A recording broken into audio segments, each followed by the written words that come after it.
تو تبلیغ کا جو موضوع ہے وہ صفات میں بڑھوتری۔ میں ایک سفر کر کے آیا 1 مہینے کا، بہت زندگی کا اوکھا ترین سفر تھا وہ۔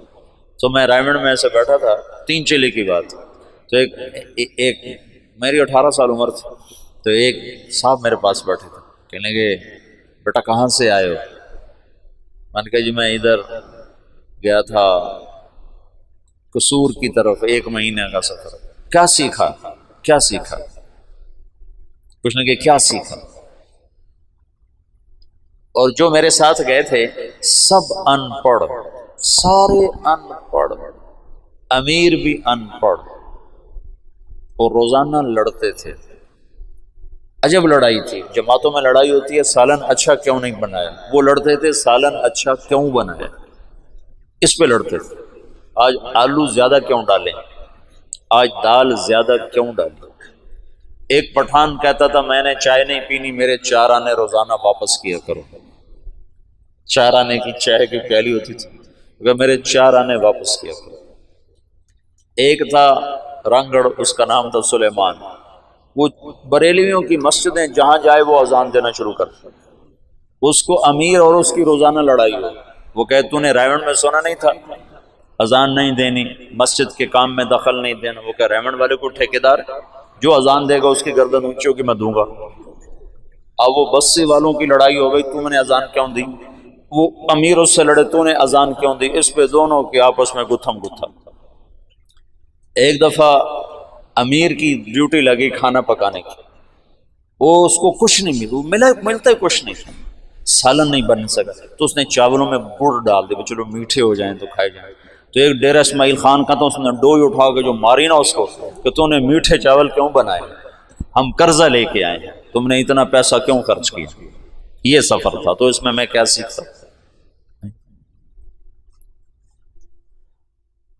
اور خرچہ کیوں کیا، اتنا خرچہ کیوں کیا۔ اور 1 مہینے کا خرچہ پتہ کتنا تھا؟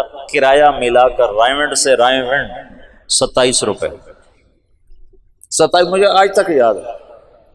1 مہینے کا سفر، اور ہم رائمنڈ سے چلے قصور، قصور سے چلے مائی رابو، دیپال پور کی طرف ایک جگہ تھی، وہاں سے پیدل چلے، اور کوئی 30 40 50 کلومیٹر کا سفر کر کے ہم دوبارہ قلعہ سوندا سنگھ، وہ دیپال پور کے بالکل ساتھ ایک اڈا آتا ہے، وہاں پہنچے، وہاں سے پھر واپس قصور، قصور سے رائمنڈ۔ اس سارے میں کرایہ شامل تھا، اور کھانا ہم روزانہ خود بناتے تھے۔ پورے سفر میں شاید 1 یا 2 ہماری دعوتیں ہوئیں، اور وہ ہمارا ٹوٹل 27 روپے خرچ آیا تھا، اور اس پر بھی روزانہ لڑائی ہوتی تھی کہ تم نے آج سالن اچھا کیوں بنا۔ وہ عجب سفر تھا۔ تو اس میں سیکھنے کے لحاظ سے تو کچھ بھی نہیں، تمہارا ذہن ہے معلوماتی، تمہیں کوئی نئی چیزیں معلوم ہو تو تم ایسے کر کے بیٹھتے ہو، ایسے کرتے، اور ایک ہی چیز دہرائی جائے تو تم یوں بیٹھتے ہو۔ یہ کیا ایک ہی بات دہرائی جا رہی، ایک ہی بات، یہ تو مجھے پتہ ہے، یہ تو مجھے آتی ہے، یہ تو مجھے معلوم ہے۔ صفات میں ترقی ہوتی ہے اسی صفت کو بار بار سننے سے، اسی کو بار بار بولنے سے۔ علم کی ترقی کے لیے ہے مدرسہ، تبلیغ صفات میں ترقی کا سفر ہے۔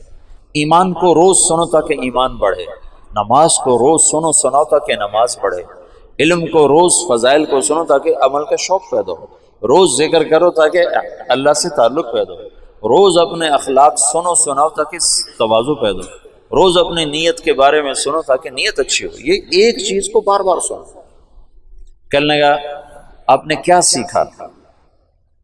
میں نے کہا میں نے اپنی طبیعت کے خلاف رہنا سیکھا۔ یہ مجھے آج تک یاد ہے، 1972 کی بات ہے۔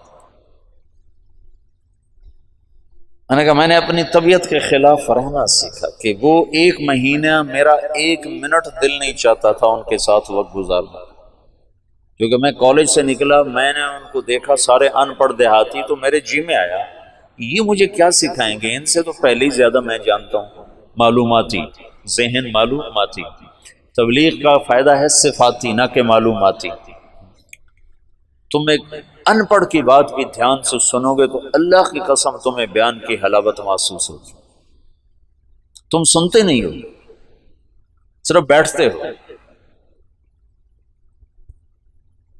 وہ کہنے لگا آپ نے بہت بڑی چیز سیکھی، ماشاء اللہ ماشاء اللہ، آپ نے بہت بڑی چیز سیکھی۔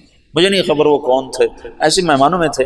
ماشاء اللہ ماشاء اللہ، آپ نے بہت بڑی چیز سیکھی کہ ایک منٹ کے لیے دل نہیں چاہتا تھا کہ میں ان لوگوں کے ساتھ رہوں، لیکن ساتھ چلا۔